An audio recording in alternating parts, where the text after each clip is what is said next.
Kita lihat Yesus dan politik.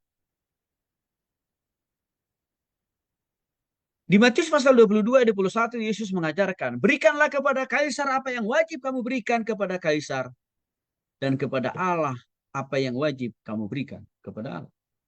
Artinya, orang Kristen diajar oleh Tuhan harus menghormati pemerintah. Harus menghormati pemimpin. Yang karena seizin Tuhan mereka menjadi pemimpin atas kita. Walaupun mereka tidak percaya Yesus. Walaupun mereka tidak satu agama dengan kita. Orang Kristen diajar taati pemimpinmu, taati kepala daerahmu, taati presidenmu.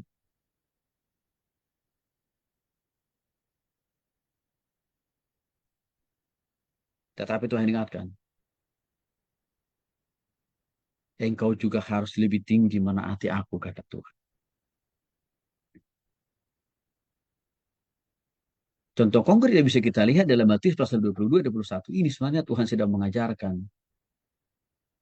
Salah satu bentuk ketaatan kita kepada Tuhan yang lebih tinggi dibanding kepada negara adalah memberikan persembahan atau perpuluhan.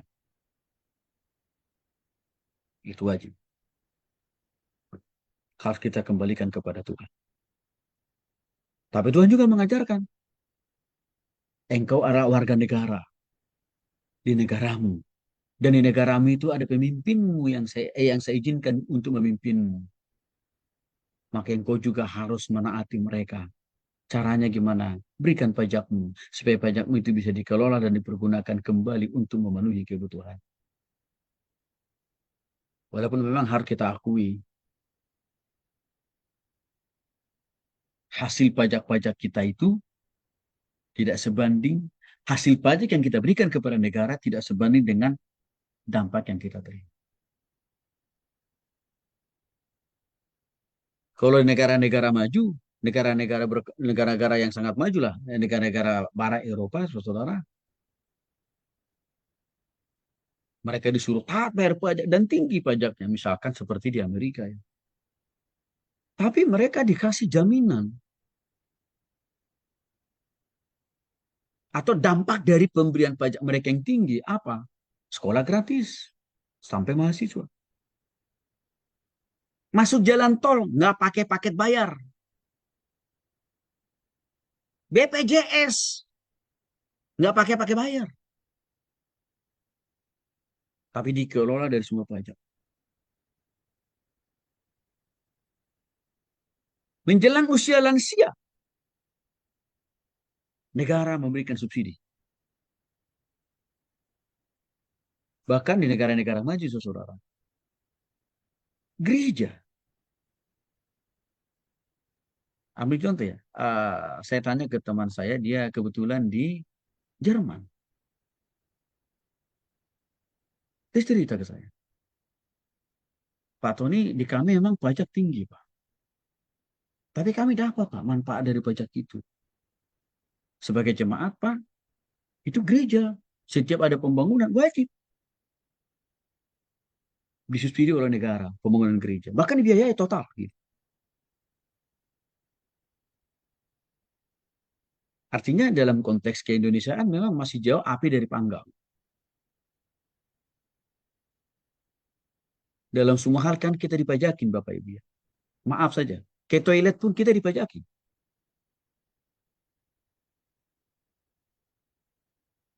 Tapi dampak pajak untuk diri kita sendiri tidak terasa signifikan.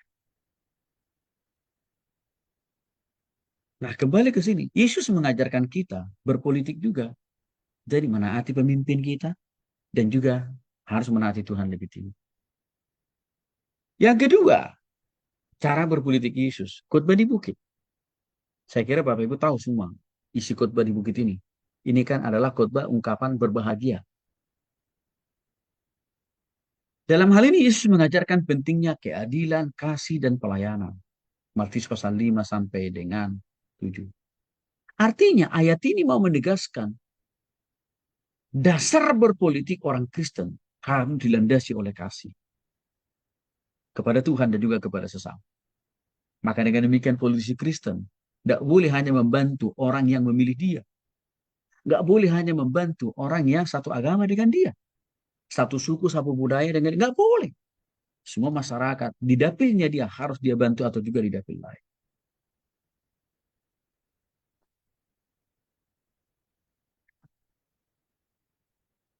Yang berikutnya dalam Markus pasal 10 ayat 43 sampai 45. Yesus menunjukkan pemimpin sejati adalah pelayan, bukan penguasa. Artinya, dalam berpolitik, pemimpin Kristen harus melayani kepentingan masyarakat. Bukan menguasai masyarakat. Bukan menjajah masyarakat. Bukan memperbudak masyarakat.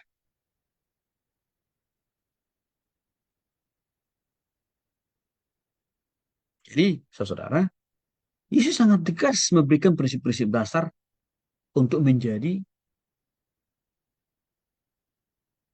pegangan bagi orang Kristen dalam berpolitik.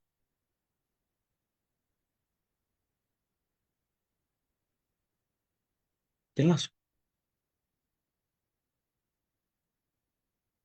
Bulan yang lalu Prabowo, kalau saya tidak salah ya, waktu pelantikan calon-calon hakim di seluruh Indonesia, dia mengatakan dalam pidatonya,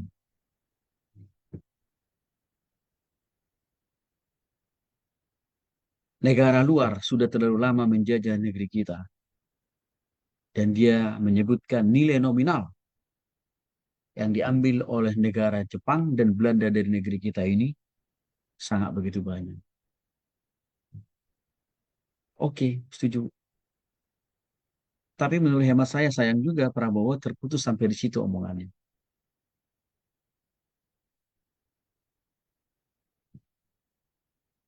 Artinya, kita sudah merdeka, tidak lagi dijajah oleh bangsa lain, negara lain. Betul. Tetapi kita masih tetap terjajah sampai hari ini. Ini menurut pengamatan saya. Perbedaannya di mana? Kalau dulu kita dijajah oleh Belanda dan Jepang dan Portugis. Lalu sejak mereka hengkang kaki meninggalkan Republik ini, kita kembali dijajah kok. Siapa penjajah kita? Para pejabat-pejabat korup.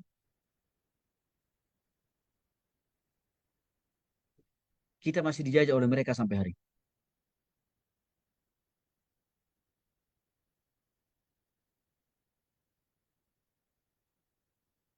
Apa buktinya?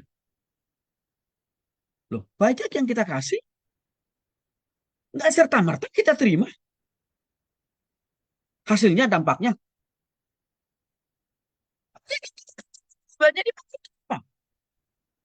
Gaji para pejabat, tunjangan,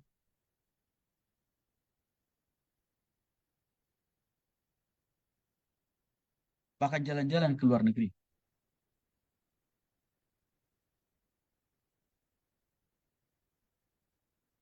Jadi kalau bagi saya, kita masih dijajah kok. Tapi bedanya, kita dijajah oleh para pejabat yang korup.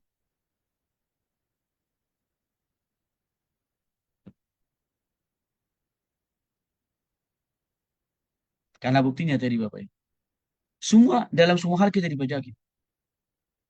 Tapi BPJS masih harus kita bayar setiap bulan. Masuk toh, masih harus kita bayar.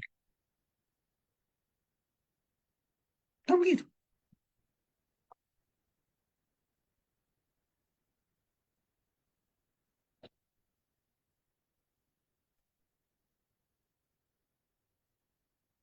Jadi artinya saudara, kita sangat gemas juga lihat negara ini sebenarnya. Orang Kristen aja sampai hari ini, sejak negeri ini berdiri, masih sangat sulit beribadah. Juga sangat sulit untuk bangun gereja. Siapa yang persulit? Sesama warga negara Indonesia loh.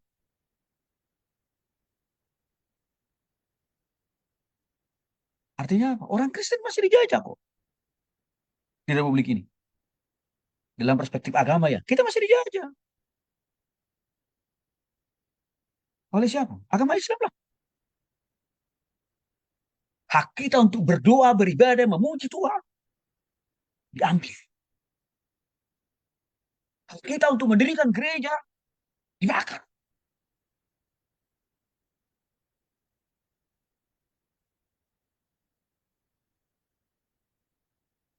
Itu buktinya. Penjajahan itu masih ada di negeri.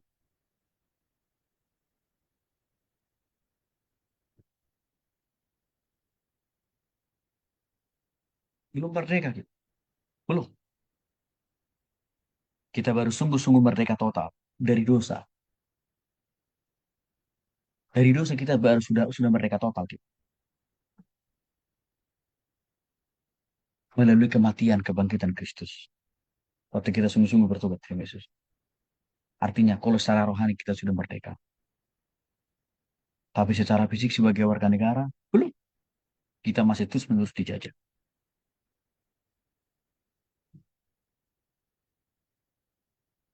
Ya, saya agak gemas, saudara, lihat negara kita ini hari-hari ini.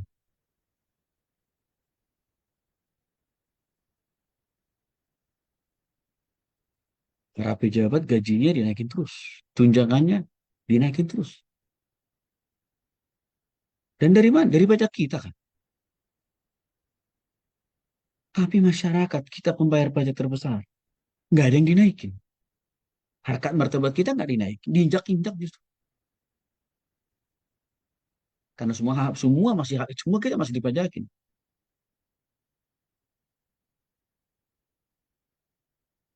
Salah satu juga kebijakan Gubernur DKI Jakarta yang sangat kesal betul adalah, saya tidak tahu Bapak Ibu dengar atau tidak, beberapa minggu lalu,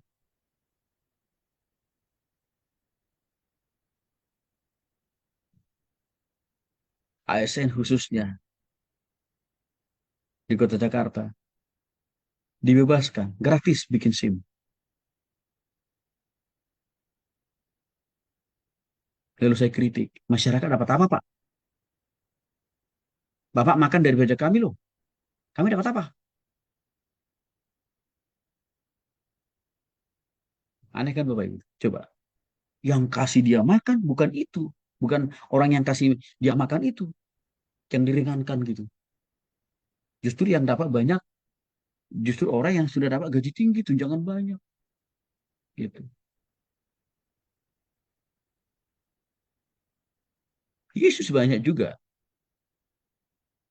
Waktu zaman ini sebanyak juga mengkritik para pemimpin di zamannya. Karena ketidakadilan yang didapatkan oleh masyarakat. Dikritik Yesus juga. Nah ini contohnya. Kita hamba Tuhan juga Bapak Ibu. Perlu berpolitik. Tapi berpolitik praktis jadi jangan. Tapi menyuarakan suara, menyuarakan kebenaran. Itu penting sebagai hamba Tuhan. Karena itu juga sudah bicara tentang apa? Bagian dari politik. Walaupun tidak harus kita menjadi pengurus partai atau menjadi anggota DPR. Perlu. Nah, lalu bagaimana dengan nabi dan para politik? Nabi dan politik. Contoh, Nabi Amos mengecam ketidakadilan sosial. Termasuk juga dia mengecam penindasan yang terjadi di zamannya. Dicatat dalam Amos 5 ayat 20.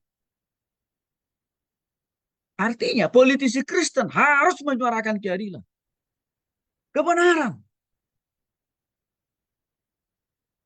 terhadap pejabat, terhadap pemimpin yang tidak adil, yang tidak benar.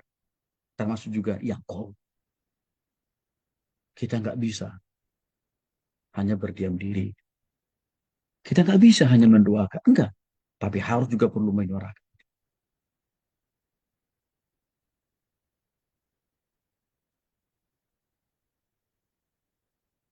Saudara, waktu saya dapat pertama video pengerusakan Wisma Retreat yang di Sukabumi itu,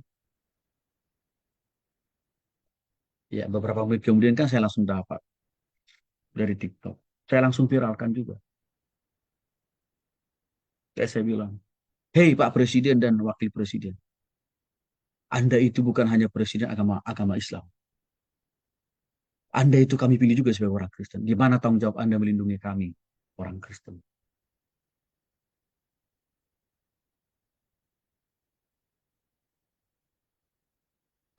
Ya, memang lagi-lagi saudara, kita sangat amat dan kecewa.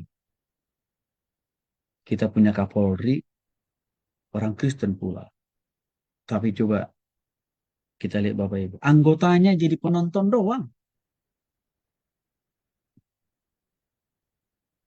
Orang melakukan pengerusakan terang-terangan kan gitu kan, lucu itu.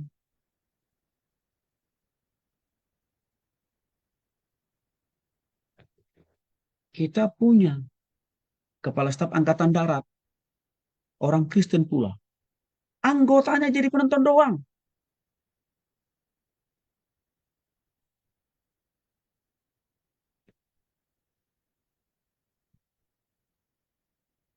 Atas tindakan anarkis.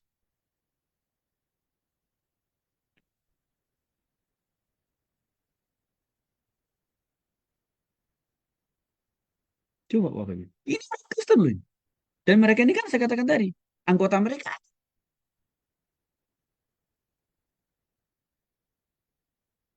Dan kalau bukan karena masyarakat yang memviralkan, saya seyakin-yakinnya, itu pasti nggak diproses tuh. Kalau bukan kita masyarakat yang memviralkan, pasti nggak diproses tuh.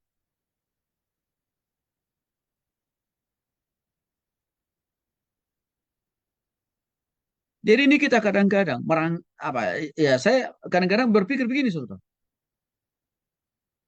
Jangan juga kita memilih pemimpin itu hanya atas dasar satu agama, jangan Bapak Ibu. Karena belum tentu lebih fight, lebih berani, belum tentu. Ayo mari kita milih pemimpin itu atas dasar apa? Track record, berani memperjuangkan hak-hak kita, walaupun dia mungkin bukan agama Kristen. Itu yang kita butuh.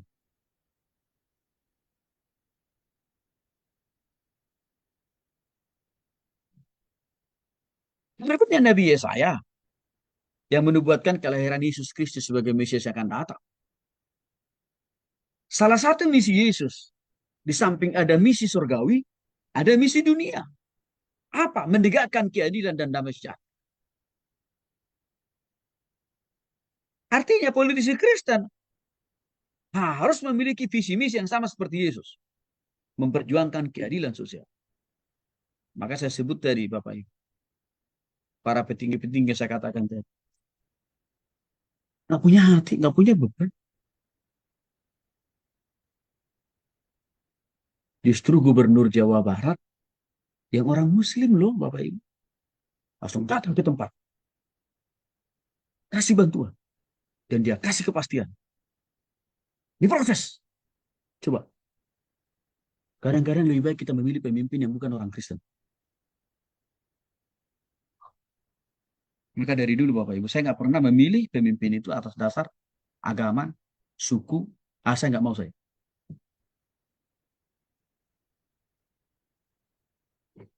Kalau tidak ada gunanya bagi Tuhan dan juga tidak punya dampak bagi diri kita sendiri. Nabi Yeremia mengingatkan bangsa Israel tentang konsekuensi dari ketidaksetiaan terhadap Tuhan dan juga akan bahaya ketidakadilan. Yeremia pasal 22 ayat 13 sampai 17. Apa yang bisa kita belajar di sini? Politisi Kristen harus memiliki integritas, harus jujur, harus bisa dipercaya, tidak boleh korup.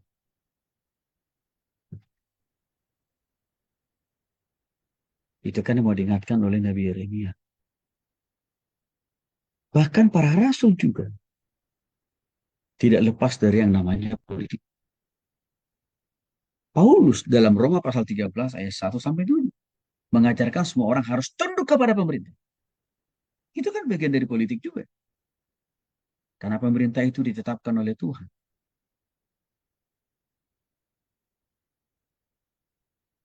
tanpa menghilangkan atau meniadakan kebenaran dan keadilan. Jadi artinya politisi Kristen harus menaati keputusan pemerintah sesuai dengan firman Tuhan. Di luar itu jangan.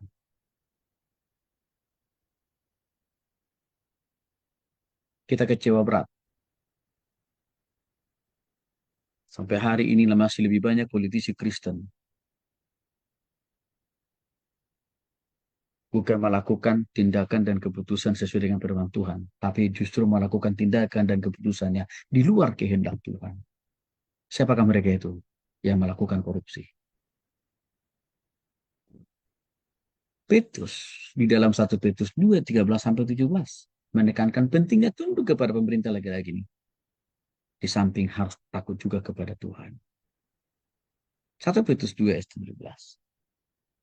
Politisi Kristen hari-hari ini nggak ada takut-takut sama Tuhan. Buktinya apa? Masih lebih banyak yang korup. Mulai dari posisi yang paling tertinggi sampai ke kepala-kepala daerah. Itu kan nggak takut akan Tuhan tuh. Nah inilah gambaran Bapak Ibu bahwa Yesus, para nabi dan rasul tidak anti politik. Bahkan mereka mempergunakan politik itu. Menyuarakan kebenaran, menyuarakan keadilan. Walaupun memang sebagian orang Kristen terjebak dalam sebuah pemahaman sempit, sehingga mereka alergi terhadap politik karena melihat oknum pelaku politiknya. Karena kita kesal melihat para pelaku politik yang lebih banyak mencuri uang kita kan gitu ya.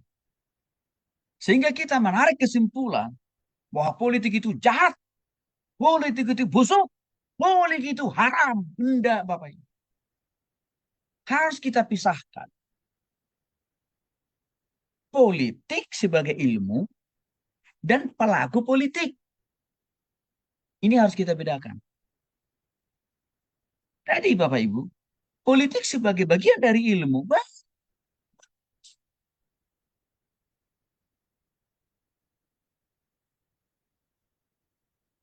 bahkan Tuhan dan para nabi dan rasul mempergunakan hak politiknya untuk memprotes kebijakan aturan yang tidak mensejahterakan kami. Maka dengan demikian Bapak Ibu, ya, kalaupun ada, ya saya pakai kata banyak lah ya, karena kenyataannya banyak. Banyak pelaku politik itu menyalahgunakan politik untuk korupsi, untuk nyolong, dan segala macamnya. Itu bukan karena ilmu politiknya, bukan. Tapi karena pelaku politiknya belum sungguh-sungguh bertobat kepada Tuhan. Maka dia menyalahgunakan ilmu politik itu untuk apa? Mencari keuntungan yang sebesar-besarnya dan juga mempersulit hidup orang lain dengan sesulit-sulit. Maka dengan demikian, saudara, sekali lagi, jangan kita haramkan politik. Enggak, politik itu baik. Berguna. Nah, pertanyaannya, pentingkah orang Kristen terlibat dalam politik? Dan mengapa orang Kristen perlu terlibat dalam